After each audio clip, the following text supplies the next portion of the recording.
Holidays.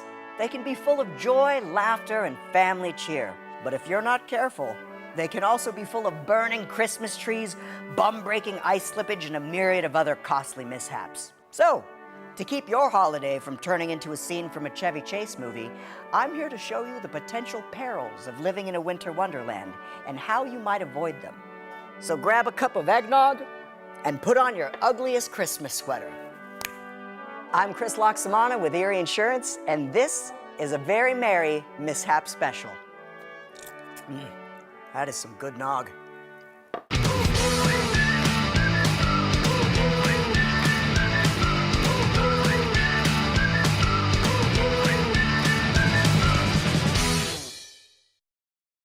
In many parts of the country, winter weather is, well, it's cold. But much of the time, it's worse than cold, it's icy. And if my time living with the penguins in Antarctica has taught me anything... Cut. What's up? Chris, you can't just make up stuff like that. People love penguins. Yes, but you've never been to Antarctica. I've been to the Erie Zoo. Yeah, could you just stick to the teleprompter? You know what? I got it. Okay, great. Roll camera. Speeding. Action. But much of the time, it's worse than just cold, it's icy. And if my time as a professional ice dancer has taught me anything, Cut. You don't know that I wasn't an ice dancer. And if my time as Joe Pesci's stunt double in the hit 1990s film Home Alone has taught me anything, Okay, it's that... cut. How we doing, man? I'm doing good. I feel good. I feel great. I'm feeling the flow. Yeah, it's great. People are gonna love it. That Joe Pesci thing? Funny, right? Hilarious. Except for the fact that it's completely untrue. The thing is, we're just gonna need you to do one straight from the teleprompter just for safety. I totally get that. I just think that penguins are the way to go. Just one for me? Chris? Christopher? Fine. Thank you. All right. Roll camera. Action. In many parts of the country, winter weather is worse than just cold. It's icy, and that means trouble.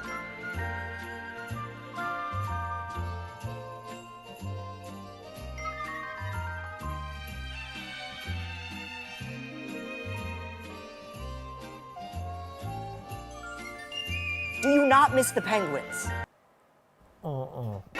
Now, as unlikely as you think it is that merry mishaps can happen to you, according to the CDC, falls are the leading injury-related cause for ER visits, with 8,000 to 10,000 falls sending people to the emergency room every year. Last time I checked, 8 to 10,000 was a lot. So, make sure to wear insulated waterproof boots with good tread after a winter storm, and walk at a slow pace with shorter steps so you can react faster if you lose traction. But it's not just the ice below your feet that can injure you. It's the ice above your head. Falling ice can be a major hazard. It can build on your house, high wires, and buildings, and when it starts to melt, watch out. A half a pound of ice falling from 30 stories travels at 80 or 90 miles an hour and exerts 1,000 pounds of force on whatever it hits. But enough destruction. Let's talk about something happy. Something that brings joy to millions of homes across the country. Let's talk about Christmas trees. They're pretty, they smell great, they watch over your family's presents. Just don't let your Christmas tree get dry, because they will turn on you. I'm gonna paint you a little picture. You go to bed, you're having little dreams of sugar plum fairies dancing around. You wake up in the morning and your house is on fire. To help us with some of the facts here, we've enlisted Erie Insurance guru and reindeer wrangler, Nicole Slate. Nicole, how are you? I'm doing well. How are you? I feel like I overdressed a little bit here. Yeah, I didn't get that memo. So, Nicole, I understand that you're going to talk to us today about Christmas tree fires. Sure, yes. So one thing that we want to point out is that a Christmas tree, they can actually burn faster than a newspaper, especially when the trees are dry. So you want to make sure that you water your tree every day. And don't keep them too long. Over 40% of the Christmas tree fires occur in January. Okay, so don't be lazy about taking down those trees after New Year's, okay? So Christmas trees can be fire hazards, but what actually starts the fires? So actually 1 out of every 3 Christmas tree fires are caused by electrical problems. Okay, we're not sure what the other 2 causes are, but if I had to venture a guess, I would say unsupervised fire dancers and dragons. No. No? Anyway, to avoid electrical fires, don't connect more than the maximum number of recommended light strands from the manufacturer. And when you're putting your lights away, make sure you inspect them for damage. And if you could store them in a dry place away from dampness and moisture, that's another fail-safe. Also, it would be a good idea to store them away from children and pets as well. That's good, because the other leading cause of Christmas tree fires, rogue kittens. I'm being told we cannot verify that statement. Another cause of Christmas tree fires are heat from fireplaces, other sources of heat such as radiators, space heaters, candles, heat vents, so make sure you keep your trees at least 3 feet away from any of these sources. And if you celebrate Hanukkah, you're not out of the woods. December is the peak time of year for home candle fires. So Nicole, how do you know all this stuff? I've worked as a claims adjuster for many years. I've seen way too many house fires. And I think the one thing that surprised most people is how quickly it happened and how unexpected it was. The key is being prepared. Have fire drills with your family. Make sure those batteries are working in your smoke detectors. It can save your family. Well, Nicole, thank you so much for the very useful info. Thank you for having me. I appreciate it. Well, I got you a little present here, just No in way! lieu. I'm gonna put this on just for you. I feel, I thought I couldn't look any better than I did before we started this interview, but I stand corrected. Now, thank you so much. Thank you. Okay, guys, what do you say we take this from a theoretical scenario to a real one? Welcome to my humble holiday abode. Our beautiful Christmas tree here decked out. The snowman is my favorite part of it, and we've got some beautiful presents underneath the tree. There's only one problem. Well, there's a few problems, actually. As beautiful as our tree here is, she's a little bit underwatered. Using old lights, frayed cables, power strips that have too many things plugged into them, having candles and other heat sources too close to the tree are all potential dangers that basically just light this entire tree up in the worst way possible. We've got a huge fire crew standing by outside right now. We're gonna simulate what would happen if a little spark caught underneath the tree and that spark turned into a flame and that flame turned into losing this house. I'm gonna get out of this place before things get too hot.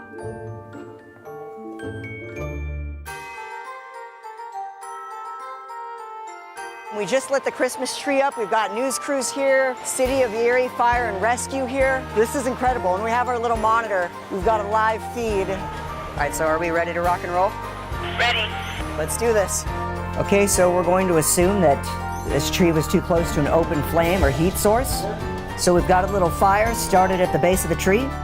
Now the tree hasn't been watered in 8 days, so it's fairly dry. And we're gonna see how quickly the rest of it takes to catch fire. And it is going. Wow. You can see we've got some smoke rising up toward the ceiling. Not even 30 seconds in and this fire is well on its way. And that is really starting to go up. Oh, we just lost the lights on the tree. Wow. It looks very hot in that room right now.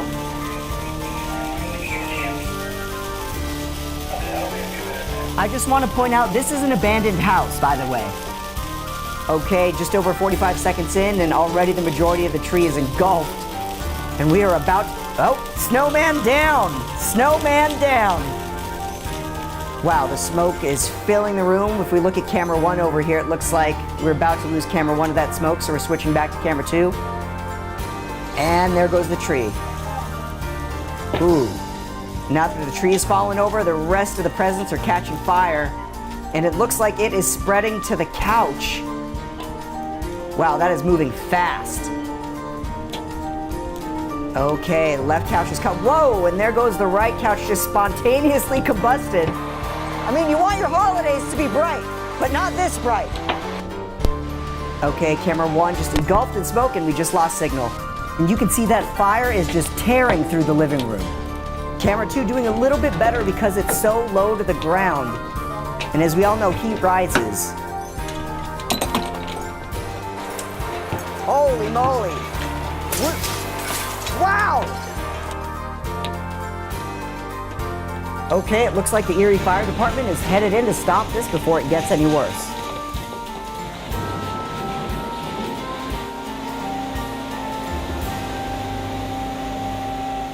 Smells like a combination of burning wood and broken dreams. Let's take a look inside the house. Ooh, buddy.